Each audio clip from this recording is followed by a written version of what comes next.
Next week, we have a guest speaker. Pastor Anil is joining us. He's going to preach next week, Sunday.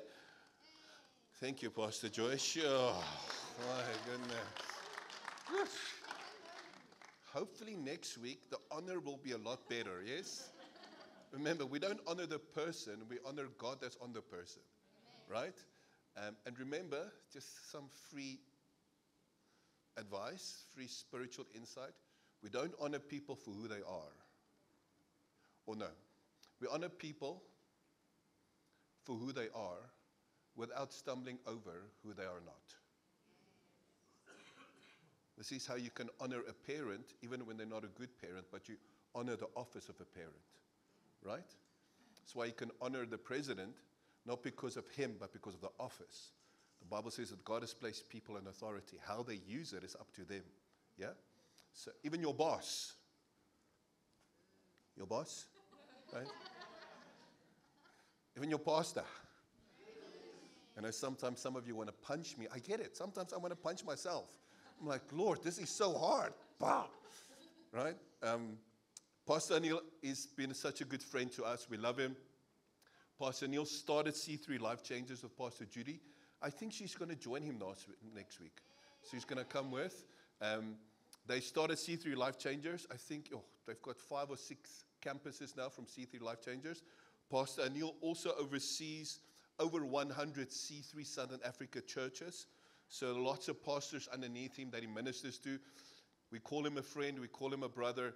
And what you'll learn about Pastor Anil is colored, right? So no nonsense, no nonsense. I love that about him. I remember one time he was preaching and he said a word that in Afrikaans church you'd be like, oh. He's like, what? I'm colored. It's normal. I'm like, yo. And he's a man of prayer. Deep, deep prayer. And I give my ear to anyone who prays because they understand the importance of seeking him. All right? So let's honor him next week. Let's make him and Pastor Judy feel great. I know you will. It's going to be amazing. Why is he preaching next week? Because, as some of you know, Pastor Joy and I are leaving tonight at 9 o'clock for America. We are flying. It's a 16-hour flight. We will land in America tomorrow afternoon around 1 o'clock, South African time. And then we fly from there to Florida for another 3.5 hours. So we will be in Florida, Tampa, Florida, Orlando, Florida. Next week, Sunday, we'll be visiting Jesus Image Church. So watch the 4 o'clock live service Sunday evening. What time will that be on it for? So go on YouTube, Jesus Image around 4 o'clock Sunday evening. Or Facebook. Just check YouTube, all right? Look for the red hair. If you see the red hair, I'll be next to her, okay? And then from there, we're going to Atlanta, Nashville, Tennessee, Huntsville, Alabama. From there to Dallas. And then we're going to visit Upper Room the following Sunday. So why are we doing this? Is it a holiday? No, it's absolutely a business trip. Since the beginning of the year, God has given me dreams, visions to go to America. I don't even like America. I'm not like America, like the people who wage war against America. It's not really, I've never ever I had no desire to go to America. I'd rather go to Hawaii. Well, that's part of America. Hawaii, Samoa, the Caribbean. Yes, anyone else? Amen, let's go there. But America, it's like going to London. Why? Right? It's like, not even France. I don't want to go to France. Why? Italy, Illinois. I want to go to Italy. I'll go there, right? But God's been speaking to us about, He gave me clear visions and dreams about America, and He gave me 4 places: Dallas, Alabama, Nashville, Tennessee, and Florida. So in my dream, I saw this map. And I was like, God, if this is your will, you need to confirm it. Listen, never ever just run on one thing that you get. Take it, put it on a shelf, and then you ask God to confirm His word. Okay, and then you make yourself accountable. You ask people around you to pray with you. And months after month, week after week, God started confirming this word. People from America came to visit our church.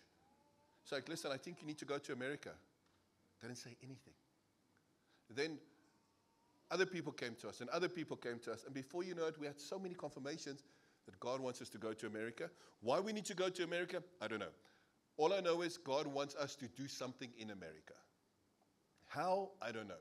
If it is planting a church there, if it is sending people over there, if it's meeting someone there, if it's seeing that ugly building with the ugly bricks.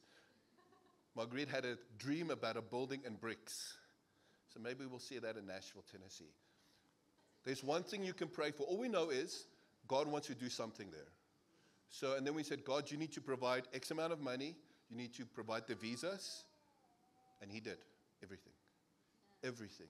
Everything. So, here's what you can pray for. Pray for tonight for the flight. How many of you dislike flying? Thank you. Thank you. Thank you. I love the idea of flying. But when that thing goes, I've got my calming tablets. I'm going to sleep in that airplane so that if anything happens, I'll wake up in heaven. Right? That's it. Like, hello, Jesus. Oh, hello, Jesus. Right? So pray for the flight. Pray for our family, please. So it's only Joy and I that's going, but the kids are staying. Please look after them. Love them. Pray for the church while we're away. It's important for us. And then the last thing you can pray for is that God does not send us to Nashville, Tennessee to plant a church. Because do you know what's in Nashville, Tennessee? Country music.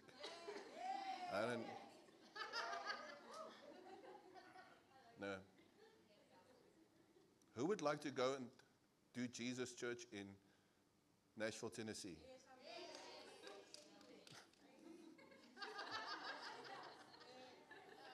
Okay, all of you can go. Bye. So please pray for us.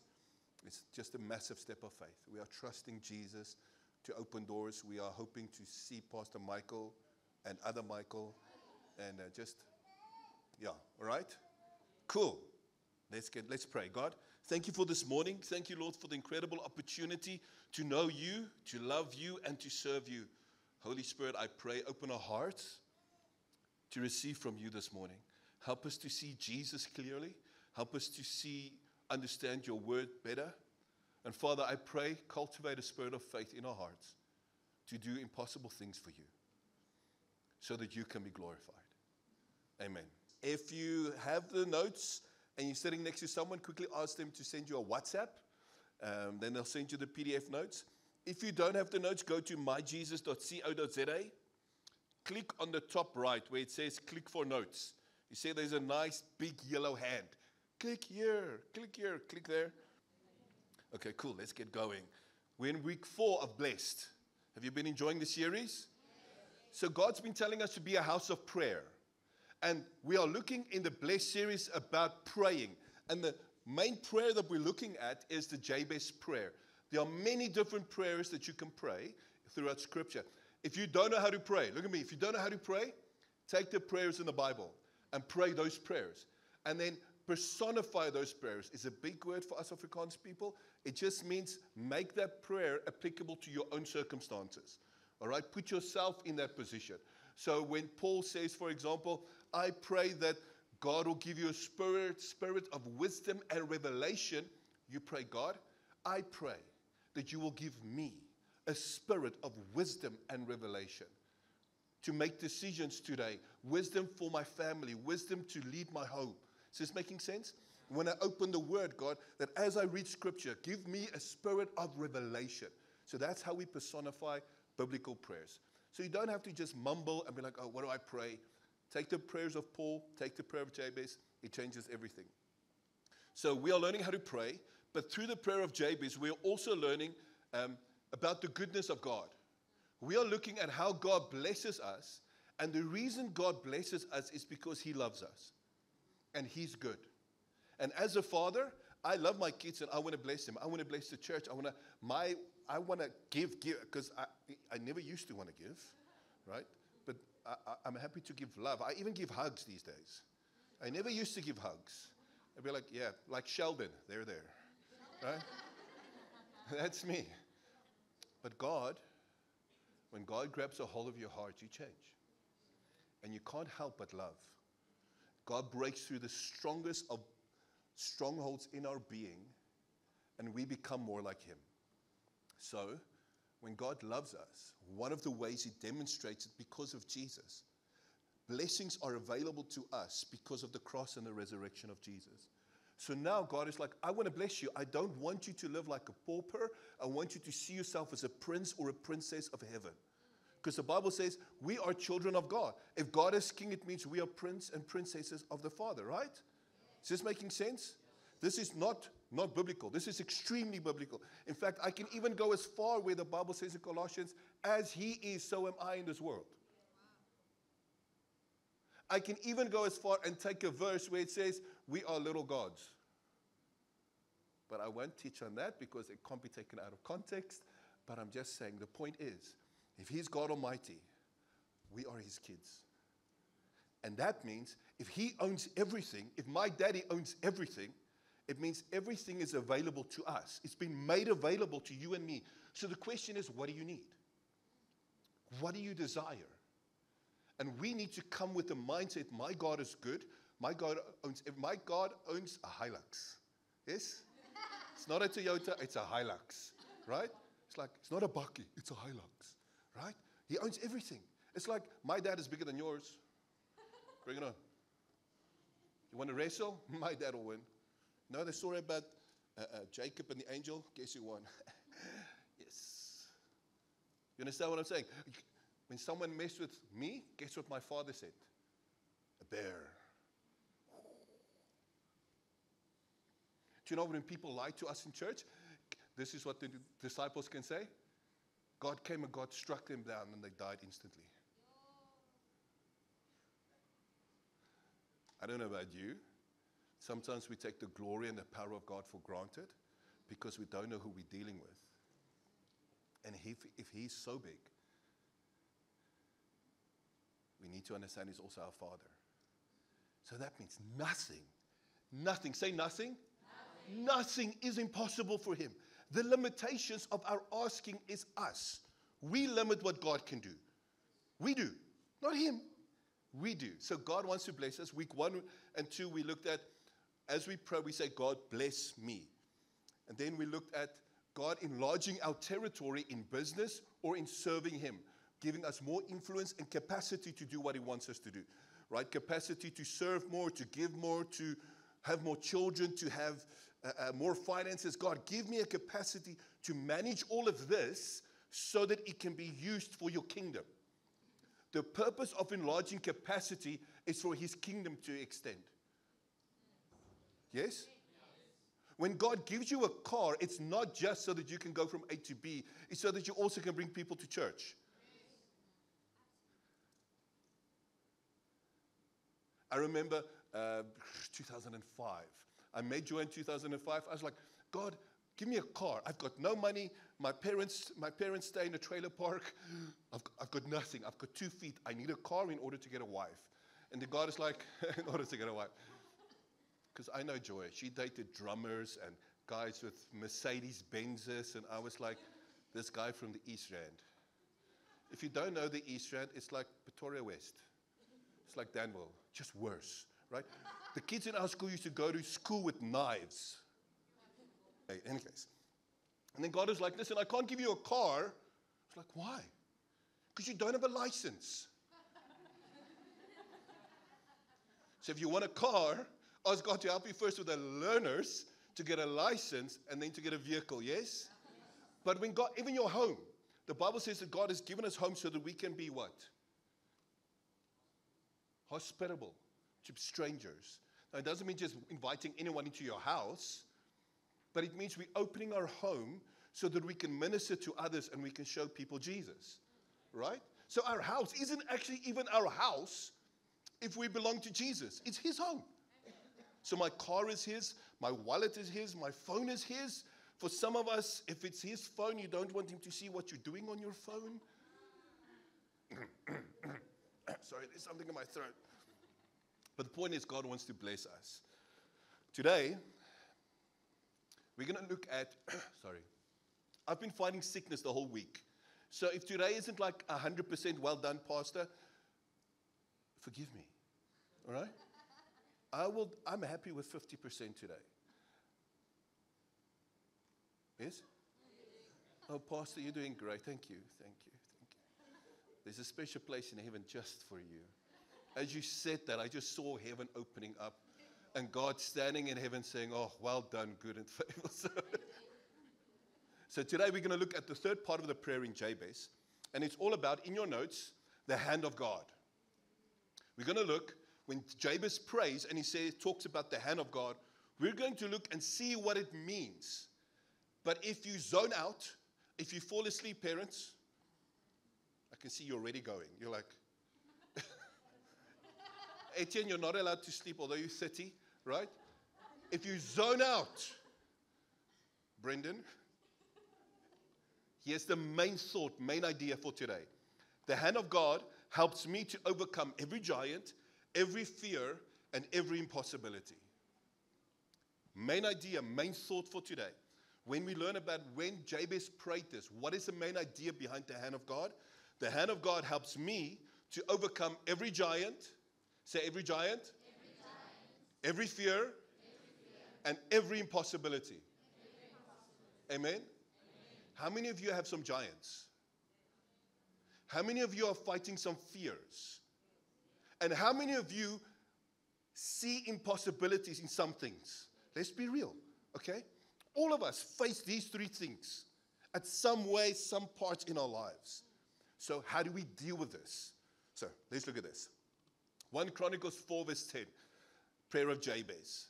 This is what Jabez said in your notes. And Jabez called on the God of Israel, saying, oh, that you would bless me. We looked at that.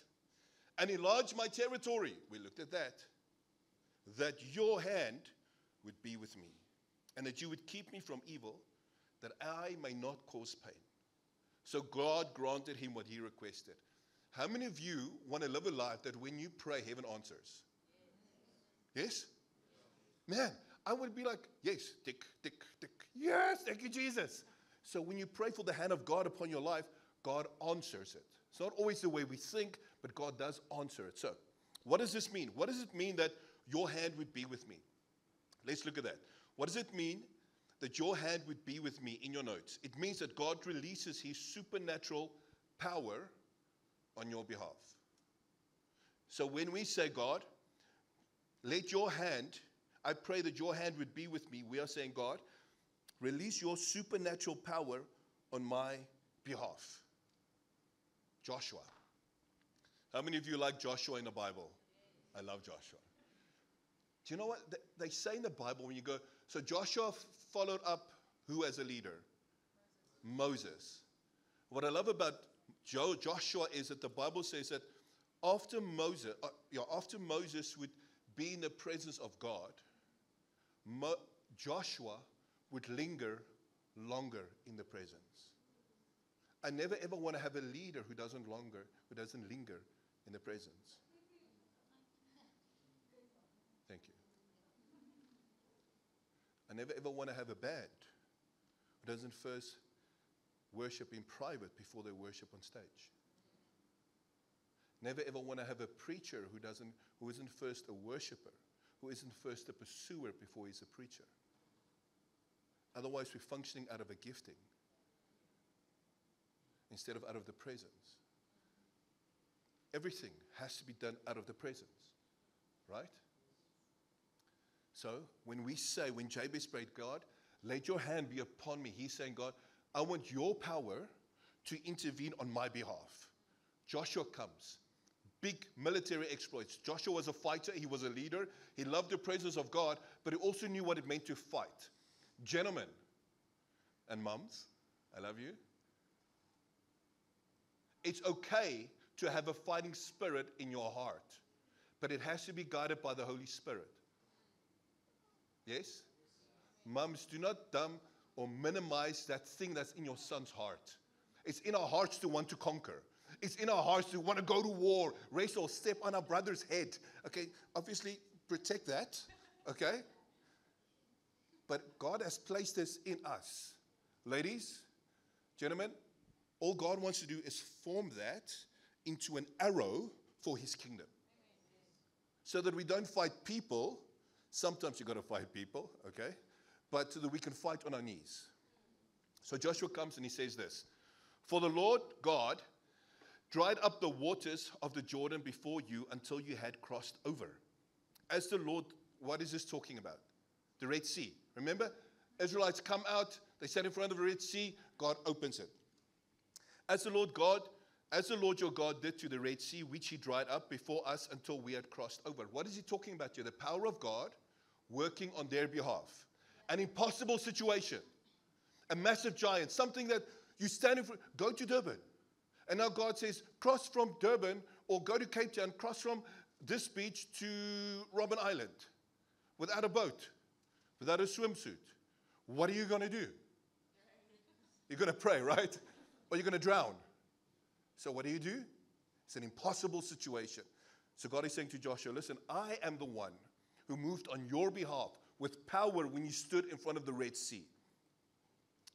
And why did I do this? So that all people, say people, so that all people of the earth may know that the hand, say hand, of the Lord is mighty, that you may fear the Lord, your God forever. Isn't that powerful? So when we face situations, that is like, oh God, if you don't come through, I don't know what I'm going to do. Any of you with situations like that? Mother-in-laws?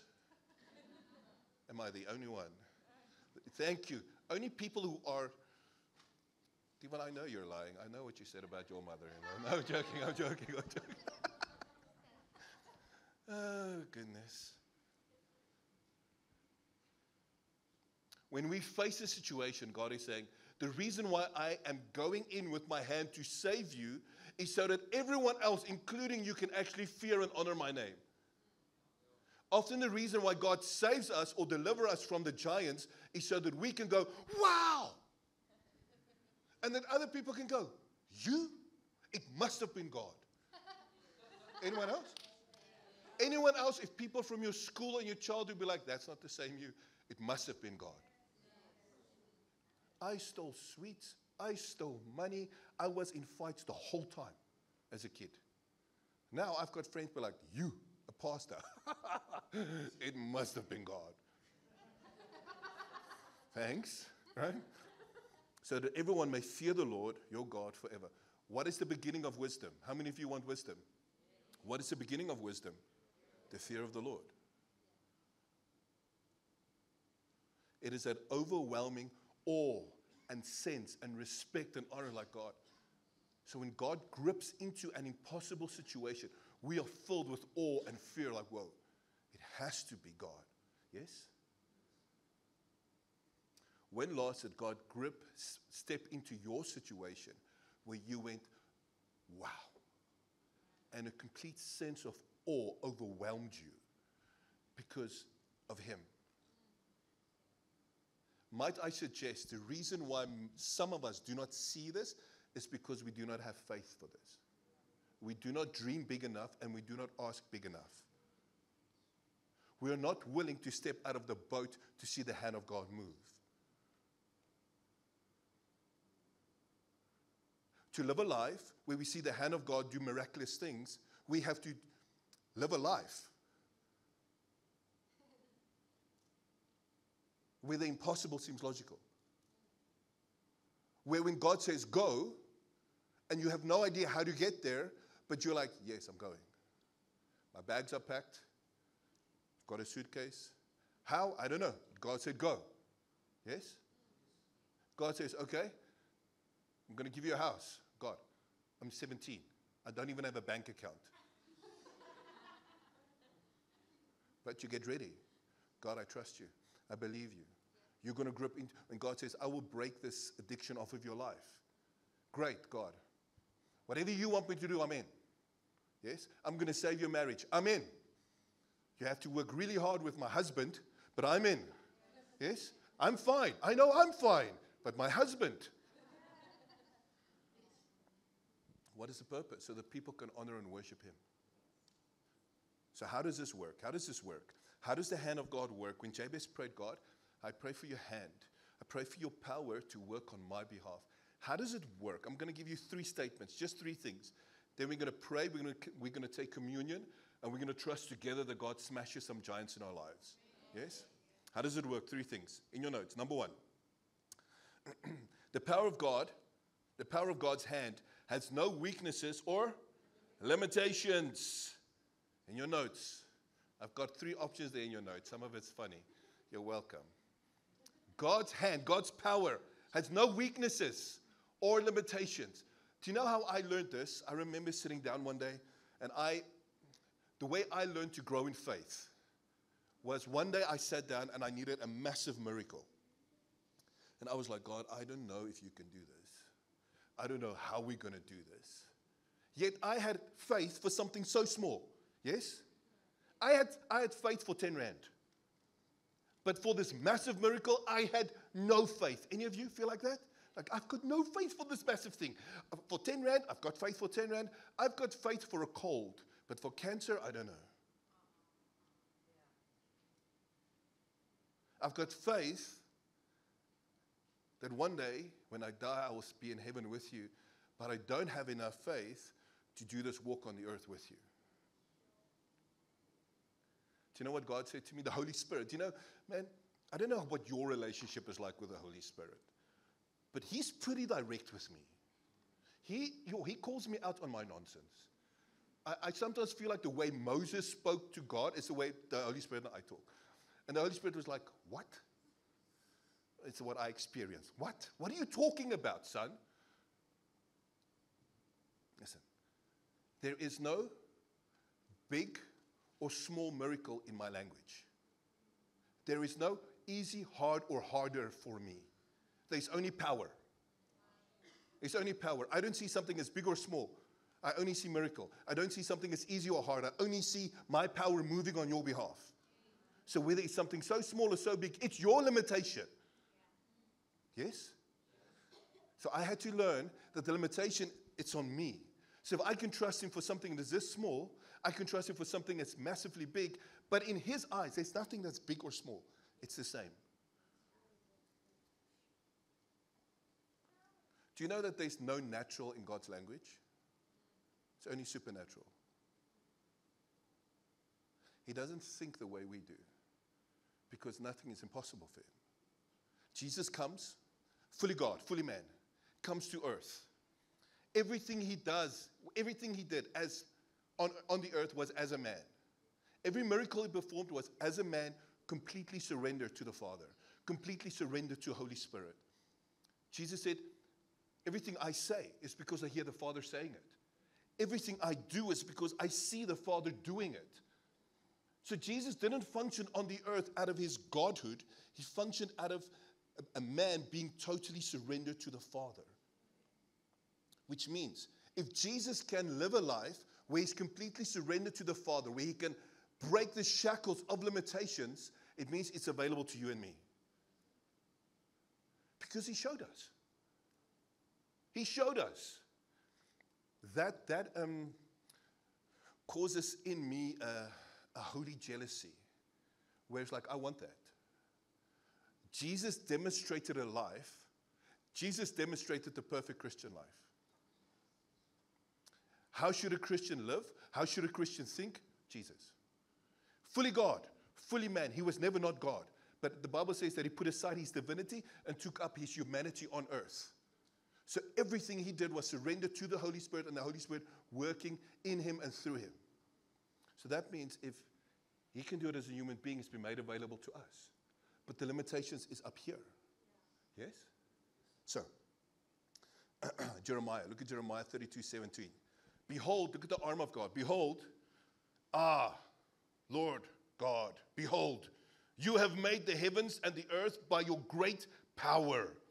And your outstretched what? Arm. So what is God's arm? It is His power to move on our behalf. There is nothing too hard for you.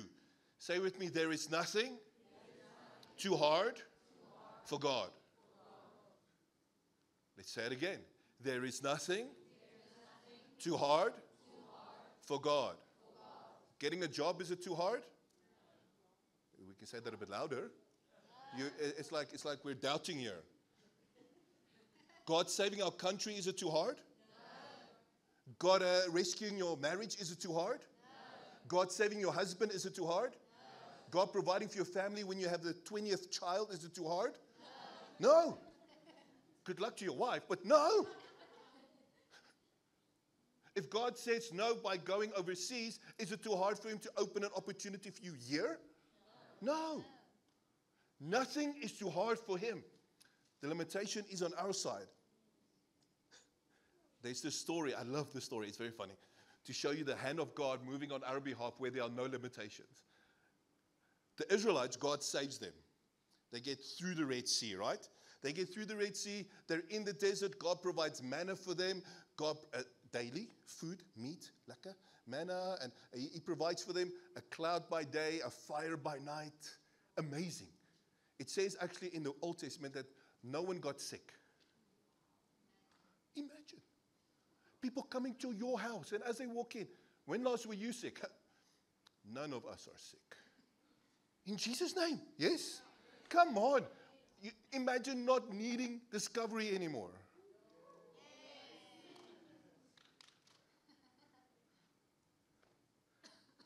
So the Israelites are walking in the desert. They begin to complain. They begin to complain because what God is giving them is not good enough.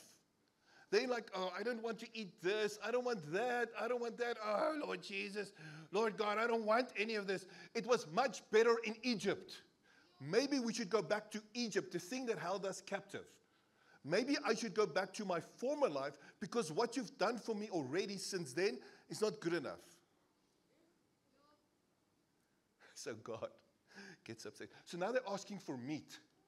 God is like, okay, you want meat? Numbers 11 verse 19. God is like, I will give you meat. You want meat? Okay. You ungrateful people. You want meat? It won't be just for a day or two or for 5 or even 20 days. You will eat it for a whole month until you gag and are sick of it. One translation, actually in the Hebrew, is like, it comes out of your nostrils. You want meat? Okay. You're ungrateful? I'll give you meat. Any parents who feel like that? Oh, you want ice cream? Okay, eat. You want ice cream? For you have rejected the Lord who is here among you. So by them rejecting his goodness, they're rejecting him. Here's what I want us to think about if you're a mature Christian. When we begin to complain what God has already blessed us with, what we are actually doing is we're rejecting him. Because his hand is not separate from his face. And you have whined. Parents, next time you complain about your children whining, do you whine? Do you whine? Now you know where they get it from. Why did I ever leave Egypt? Why did I leave my job? Why did I marry him? Why did I marry her? Oh, why did I tithe again? Oh, why did I offering again? Oh, we're singing the same verse over and over again.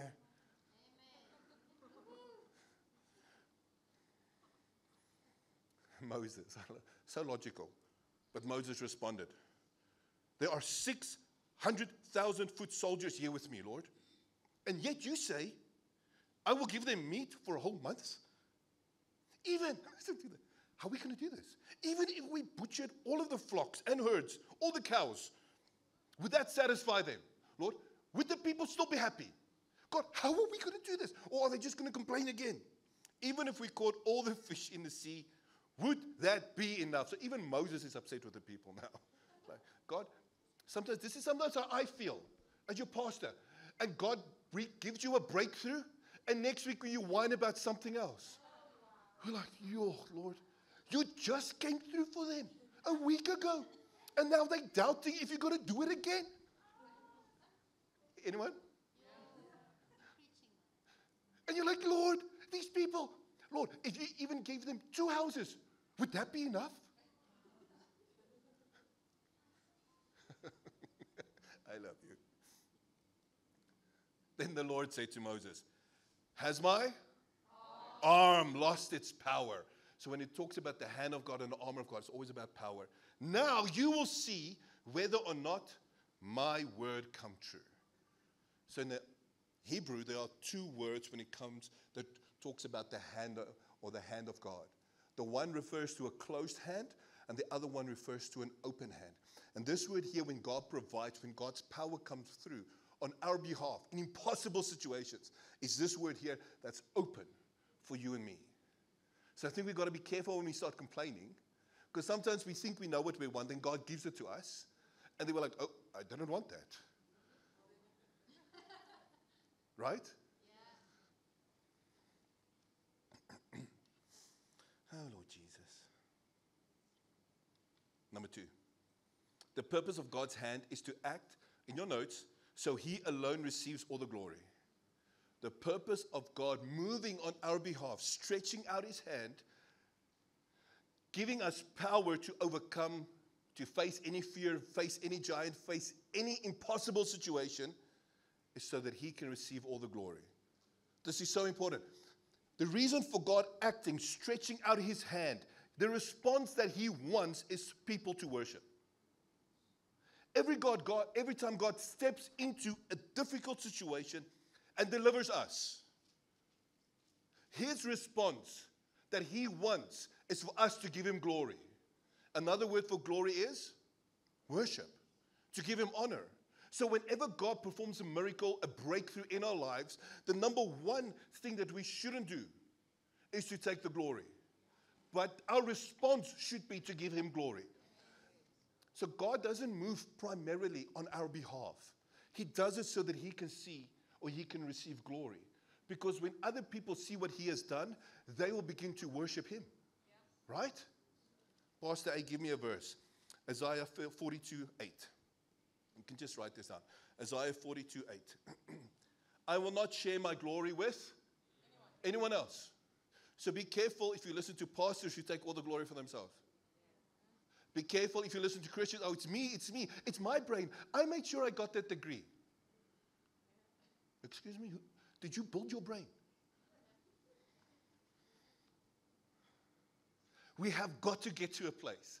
We expect to see the power of God moving on our behalf, because heaven knows when He moves, our natural response is giving Him glory. And our natural response isn't, look at me, oh, I'm so great, I'm so, hello. No! No, it's God. It's God. Another verse, Isaiah 43:7. I have created all people for my glory. What does that mean, Pastor A? It means that you and I, when God created us inside of our mother's womb, or when He placed all the DNA cells and put your hair in your head, and He gave you your blue eyes, your brown eyes, green eyes, gray eyes, He gave you muscles, and when He put all of those things together, He put inside of you the whole purpose to give Him glory. We exist, write this down, we exist to worship. Pastor Marguerite spoke so well about worship with regards to tithing and giving. But our entire life exists to worship. I have created all people for my glory. That means, what are we doing? When you work, you're not working for your boss. The reason why you give your best is so that you can give Him glory. When you serve, it's not because you love the pastor, although that's great. I'm so easy to love, right, Joy? Yes, we all say yes. Yo, just goes quiet. I'll see if I come back in 2 weeks' time. No, it's because I'm giving Him glory. When I tithe, when I sing, when I spend time with my family, when everything that I do, when I kick a soccer ball, when I score a try, when I make nice food, all of this for us as a believer has to be with a goal in mind. No, I exist to give Him glory. My entire reason for being is to glorify Him. What does it mean? It means if you're a parent, your number one reason for existence is not to glorify your kids. It's to glorify Him. And that's why we raise our kids in the fear of the Lord. If you're single, the reason why we honor God with our bodies is because I'm glorifying Him with this. Yes? Mom and Dad, imagine what our kids can achieve when we start speaking this over them. Son, daughter, and we stop saying, you're stupid. You're dumb. You're just like her. You're just like him. What will happen if we stop speaking that and we start speaking over them? Son, you were created for the glory of God. You will do great and mighty things. Because when you do great and mighty things, it will give glory to God. What if we begin to speak that over them? And the way that we parent, the way that we structure their lives, every activity that we do, wherever we go, it's always with this thing in mind. Am I giving glory to God right now? When I go on a holiday, when I go to Woolies, when I go to Checkers, when I go and work a piece job, whatever it is, am I giving glory to God? When I send that email, is this going to give glory to God? When I send that WhatsApp, is this going to give glory to God? When we argue as husbands and wives, are we making up in front of our kid? Not making up like, are we reconciling in front of our kids? All right, I have to clarify that because some of you were like, oh. Am I reconciling in front of my kids so that they can see the gospel? And the gospel gives glory to the Father in heaven. So everything that we do is for the glory of God. So, think with me, because we all can think right. We're all smart, yes? Are we smart? You don't have to have a degree to be smart. Okay? Okay? Trust me on that. I know very smart people who have no degrees. A piece of paper doesn't declare that you're smart. It just means that you had an opportunity to go and study and finish your course. Okay? All the smart people, think with me. So if we exist to give God glory, what situation, if God's power to move on our behalf gives him glory, think with me, what situations will give him the most glory? Situations where it seems impossible and he comes through. Massive situations to be like, God, if you don't come through, I'm dead. God, if you don't come through, there's no work, there's no money, there's no food. God, if you don't come through, this marriage is not going to survive. Yes? So that when God receives the biggest glory is when there are the biggest situations, impossible situations that we have to face. That's when he gets the biggest glory, when he comes through. Right? The Red Sea. Think about this, the Red Sea. Why? Moses comes, goes to Pharaoh, let my people go, let my people go. Pharaoh's like, no. So God sends the plagues, remember? Blood and sick locusts, frogs. Frogs. Have you ever eaten a frog? Bride, obviously, not alive. Like, oh, hello. So 10 plagues. 10 plagues, all right? Eventually, the last plague, Pharaoh's like, go, just take everything, go. Israelites, here we go, on the road again. Here they go. They run away from the Egyptians. Like, yeah, we're saved, we're free. Next moment, the Egyptians, Pharaoh's like, go after them. Like Mortal Kombat, get over here, right? There goes Pharaoh, sends all his warriors. Let's go kill the Israelites. The Israelites like, okay, now we're walking fast. You know when you walk around with your mom when you're a child, how do you know when she's upset? She begins to walk faster, right? That was my mom. Like, hold your hand, like, ah. And he goes, so now they're walking faster, like, ah. And now they get to the Red Sea. Why didn't God just open the Red Sea immediately? Have you thought about this? Why didn't they just get there and be like, oh? They get to the Red Sea. They see this massive pool of water. They look behind them, Pharaoh. They look in front of them, ocean. We're going to die. Any of you feel like that? We're going to die. First God saves us like, yes, we're free. And then you get to another challenge, another Goliath. We're going to die. You heard about the two people who stood in front of the line when they saw the ocean. The one guy was crying. And the other guy was smiling. And the guy who's smiling asked the guy who's standing in front of the red ocean, why are you crying? He's like, I can't swim. Guy's crying, asked the guy who's happy and smiling, why are you happy? He replies, because my mother-in-law can't swim. And he, such a good joke. It's just a joke, all right? You see. They pray. God opens the Red Sea. What happens when they pass through the Red Sea? Because of that massive miracle, their hearts exploded with honor and glory and gratitude to God, right? Imagine being, and some of you know this, at 99.9, God came through. And it's like, wow. And what is the natural response? Worship. So now they get through to the other side.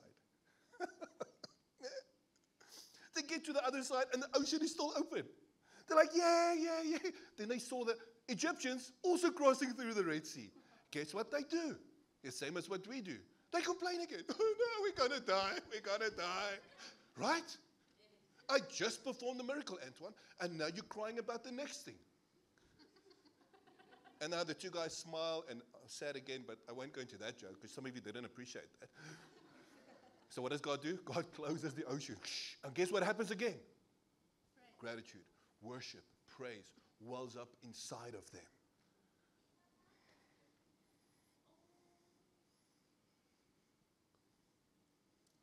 As believers, as mature believers, we have to start seeing giants and impossible situations from a different perspective.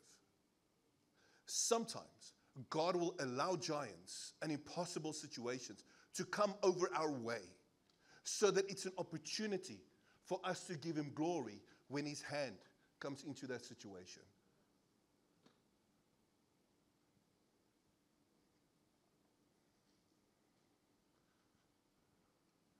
Giants are merely platforms to give God glory.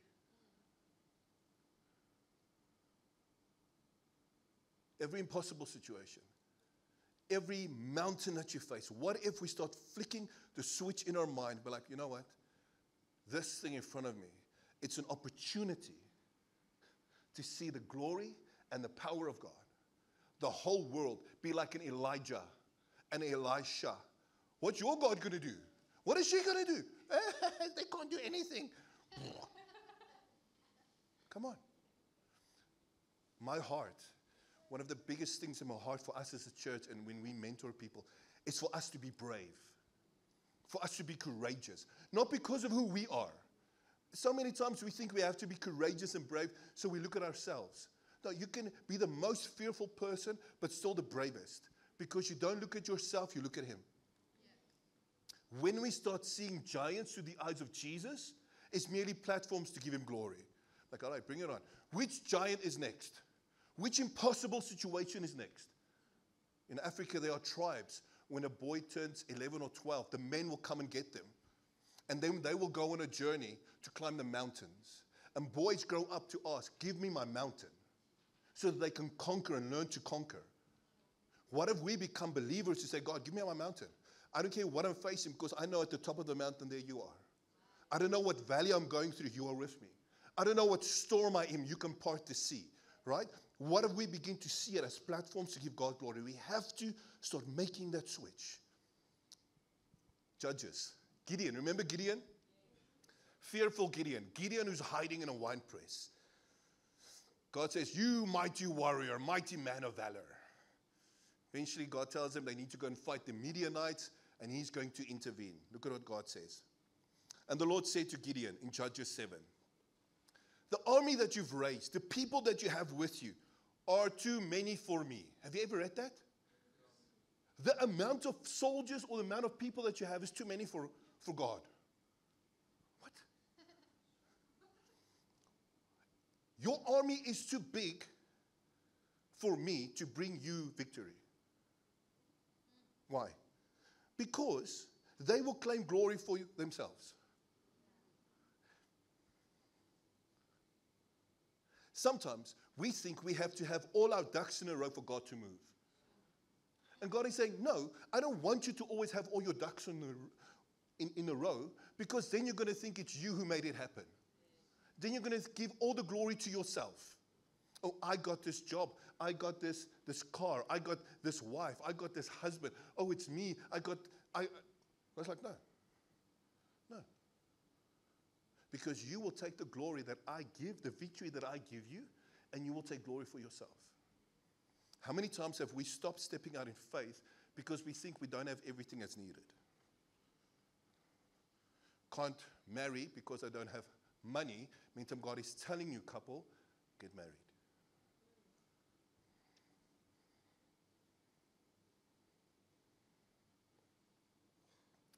Tithe, oh God, I can't. Meantime, God is saying, no, I actually want you to tithe when you don't have, so that you can learn when you get, it's because of me. This verse is insane.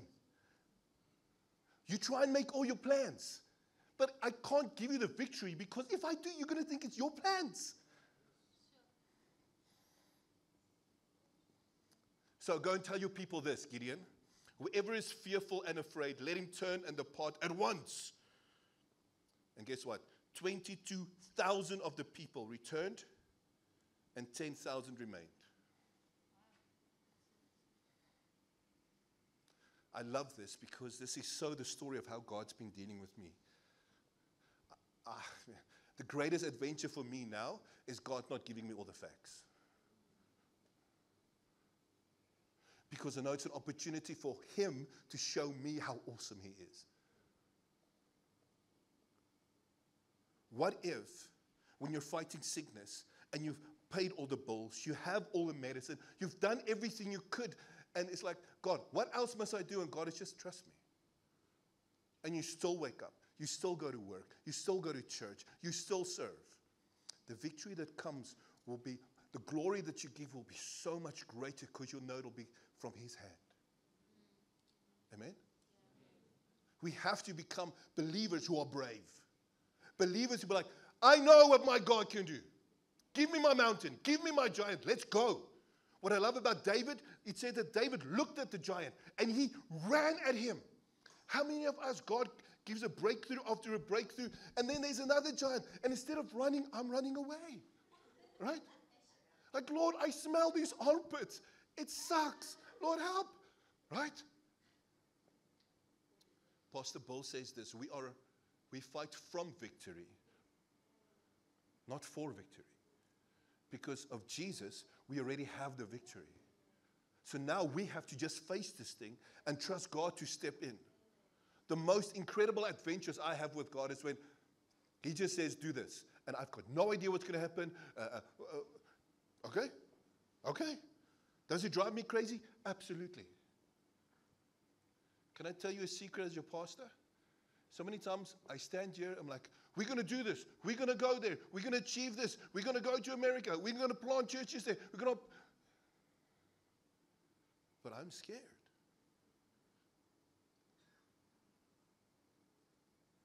I don't know how. I'm just as fearful as you. Brave and these medical stuff, I'm just as fearful as you with your medical stuff. Having a teenage daughter.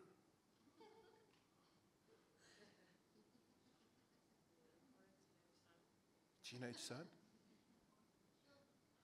God says, quit your job. I will provide. It's scary. It is scary. If God says, give over and double your tithe, it is scary. But here's what I've learned. To no longer trust in me. I can only be brave because I trust in Him. So if you take anything out of this morning, do not trust yourself. Do not look at yourself. Even in the midst of the storm, of the trial, you look at Him. And because you trust Him, you go. You obey. Say, yes. Because the glory that comes, that we give to Him, will be so much better. Amen? So, I wrote this down. Avoiding giants is avoiding opportunities to see God's power and to give Him glory.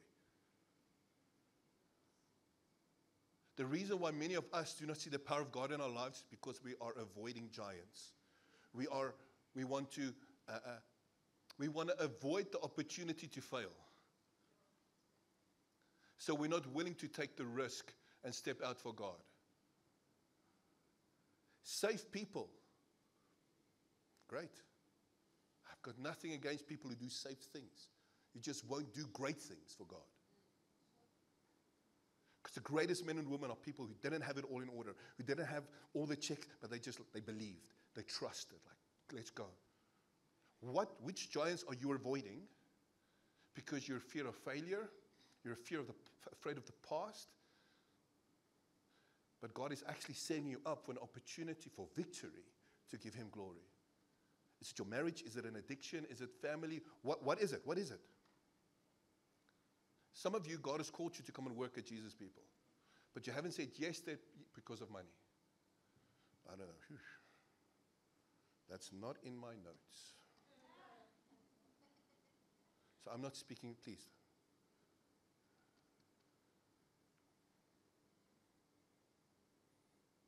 We have to learn to trust Him. Sometimes we can pray for God to give us something.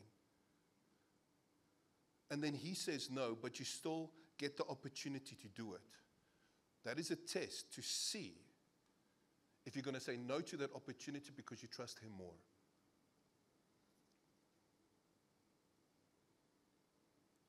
Just because your prayer has been answered doesn't mean it was answered by God. Sometimes you have to say no to the best the world can give so that you can say yes to the best He can give.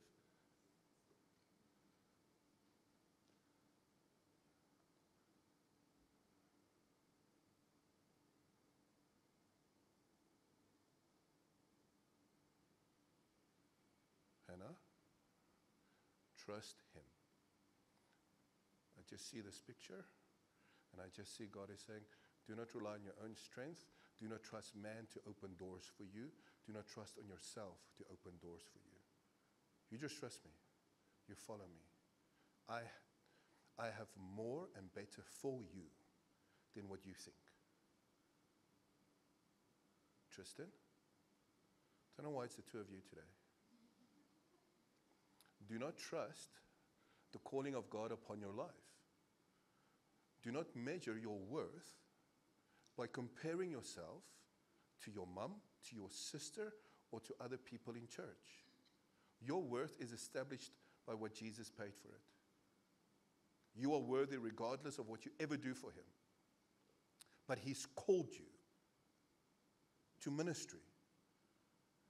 And I just feel God is saying, do not step back when the attacks come. It's your opportunity to stand up. I'm coming. And I just see you like this. What was that female warrior? Xena, warrior princess. It was from the 90s, okay? So if you weren't born, there are giants that you have to face through your health. And I feel God is saying, do not let that stop you from taking victories that I've already given you. And it's the same for you, Ilse. I've given you the victory. Trust me. Trust me.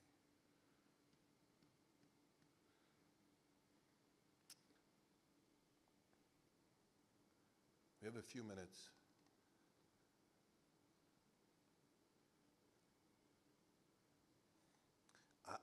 I'm raising kids with them knowing that they are giant slayers. And I want to have a church of people who know, man, I'm a giant slayer, not because of me, but because of Him. If you are not afraid of any giant, what can a giant do to you? Do not avoid the giants, because you will avoid opportunities to give God glory and to see God move.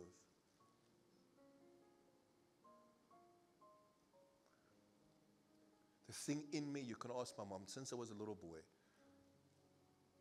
who's the biggest guy? I'll take him on. Who's the toughest person? Bring him. I'll take all of you. It's just, and it's not that you're born with it. You have to cultivate this mindset that there is nothing I cannot do because of Jesus who's inside of me. Do we think like that? Do we think like that? It's like, no, God will provide. God will look after us. Who's this giant who's making a mockery of my God? Who do you think you are to come and face me, a son of the Most High God? I'll show you my God. Instead of cowering, we become like a Joshua and a Caleb, Bring me. Let's go. Let's take the land. Let us be people who are brave, not in ourselves, but in Him. He's the giant slayer. He's just working through us. But God is looking for people who are saying, God, I'll go. Give me a couple of rocks, I'll go. Give me a sling, whatever. God, even if I've got nothing, I'll go.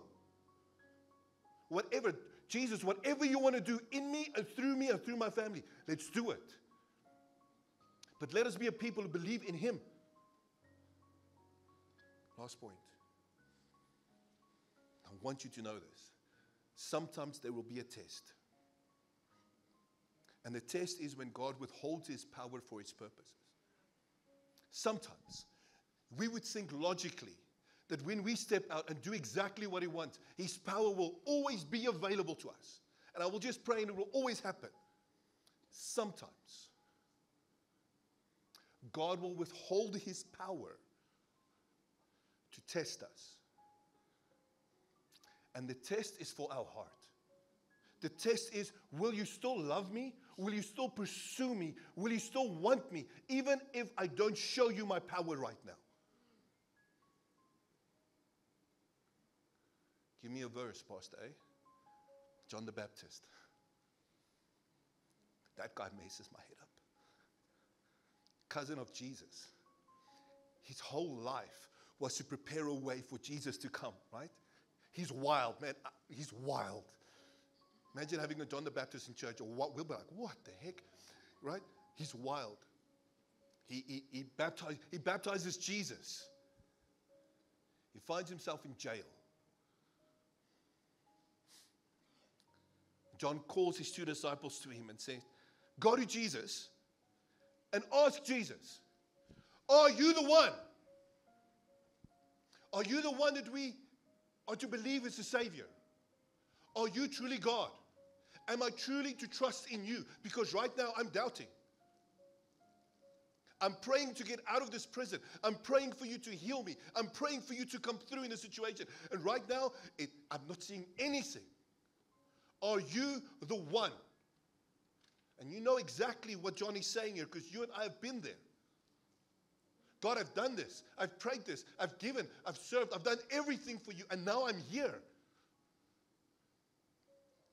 And we begin to doubt. And Jesus said to them, go and tell John the things that you've seen and heard. And I love how we tell him about the miracles. That the blind see, the lame walk, the lepers are cleansed, the deaf hear, the dead are raised, and the poor have the gospel preached to them. And then he adds this little bit. And blessed is he who is not offended because of me. Go tell John. Even if my power is not available to him right now where he's at, blessed is the one who does not give up on me. Blessed is the one who does not let his heart fail when things are tough. Blessed is the one who does not release his commitment towards me when there isn't light at the end of the tunnel.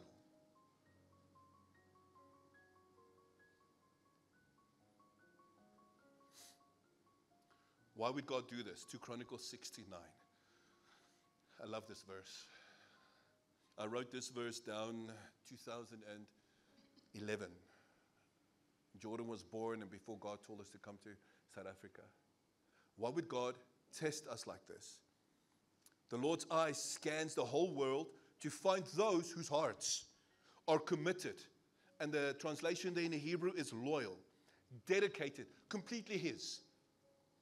Who's completely dedicated to Him and to strengthen them.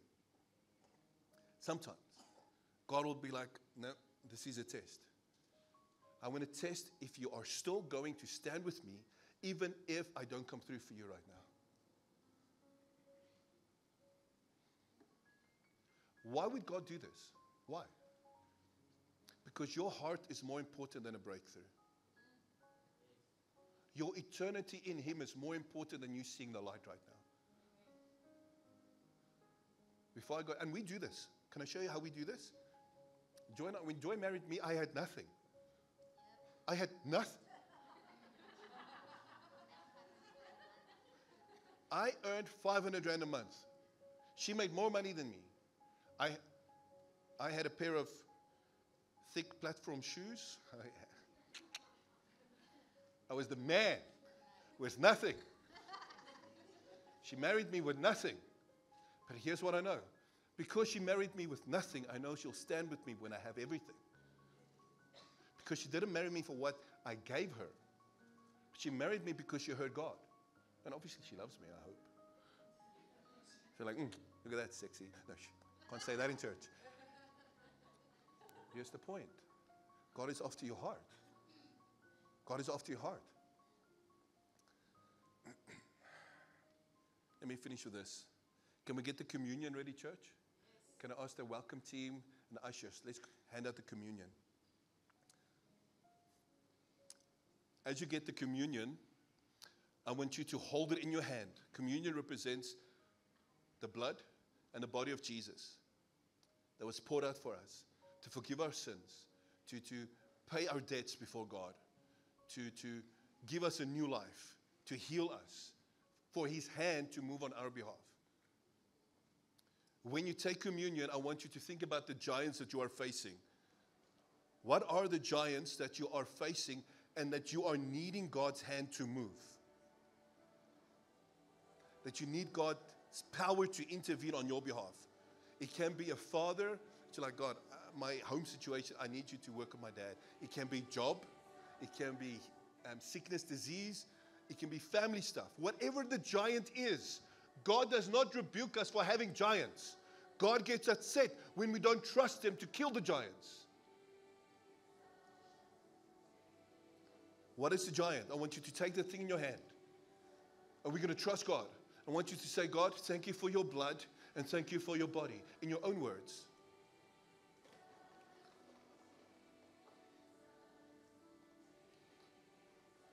All of this giant slaying, all of these facing impossible situations mean nothing if it wasn't for Jesus. We cannot do this. We cannot face any giant. And in fact, I don't want to face any giant without Jesus. I don't want to. If it's an addiction, if it's whatever it might be, money, finances, work, maybe God is challenging you to step out of the boat, to quit your job, to say no to flying to another country and working there and trusting Him here. Maybe God is saying, listen, trust me with saying, asking her to marry me, or trust me with having children. Whatever it is, what is a giant? As you hold that communion, I want you to take a sip, and I want you to say, God, I thank you for my giants. I thank you by the blood of Jesus, by the cross and the resurrection, these things are defeated. I need your power in this situation. And tell Him the situation. Like Jabez prayed, God, I need your hand to move. Go ahead. I know my giant is flying tonight. That's a big giant, I'm honest. Yeah, if you're a family, please sit together. If whatever it might be, okay, donkey. Whatever the giant, we are giant slayers.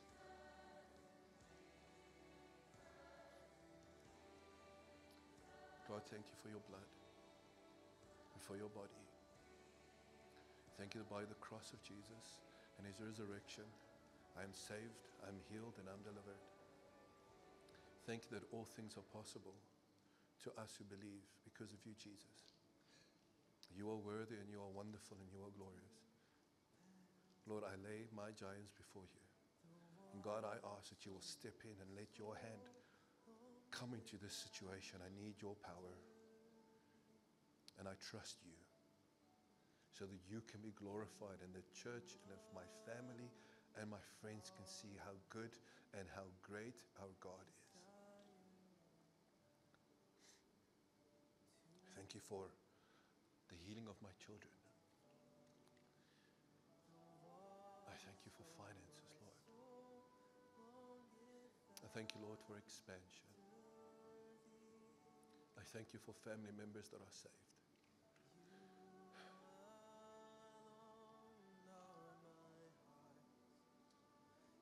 As you are taking the communion, I want to read what Paul writes to the church.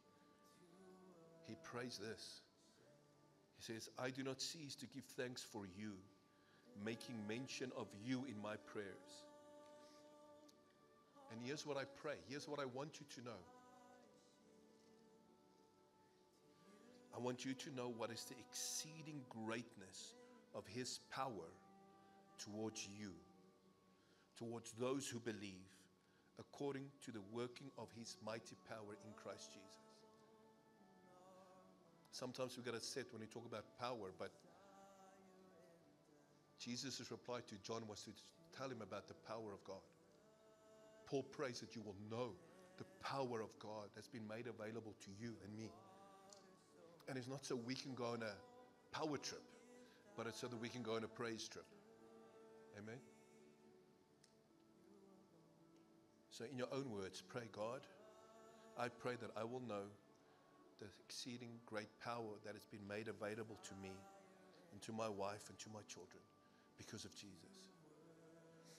I just want to have communion while you pray.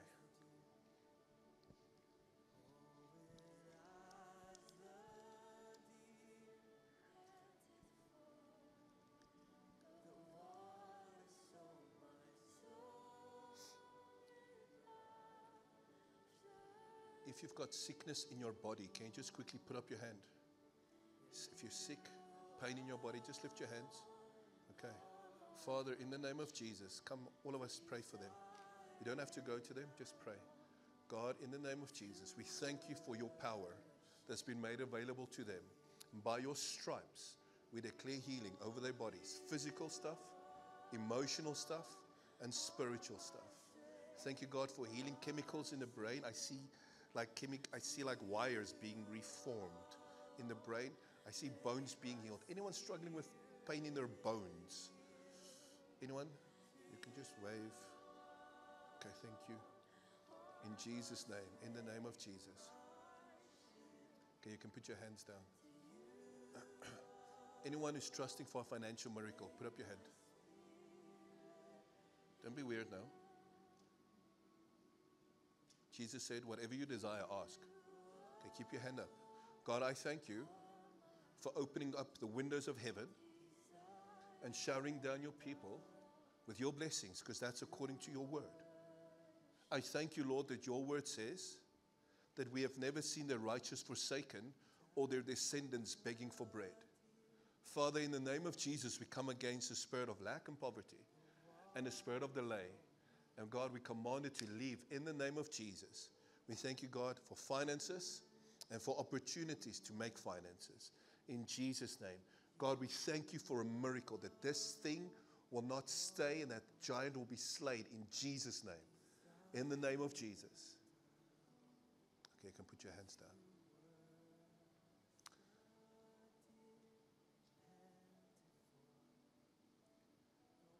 I love you. You are powerful only because of Him. Do not be afraid, for I am with you. Do not be afraid, for I am with you. Mom and Dad, teach your kids that they are giant slayers. Demonstrate to them in the week. Yes, Mom and Dad, we're like, our knees are buckling, but we trust in Jesus. Dads, you don't have to be tough on the outside, although it helps. But you've got to be tough in the spirit. Be strong and mighty. Father, I thank you for the church. I thank you for everyone sitting here. God, I thank you for your goodness and your mercy upon our lives. Thank you, Father, that you will demonstrate your goodness towards us this week. Thank you for the cross and for the resurrection. Jesus, I pray that we will grow deeper in love with you, and that every breakthrough, every giant is just an opportunity to give you glory. Let us be known as giant slayers. We stand on the platforms of giants to give worship to our King. In Jesus' name, God bless them. Let your hand rest upon them. In Jesus' name, amen and amen. Come on, let's give God a clap of praise. Amen.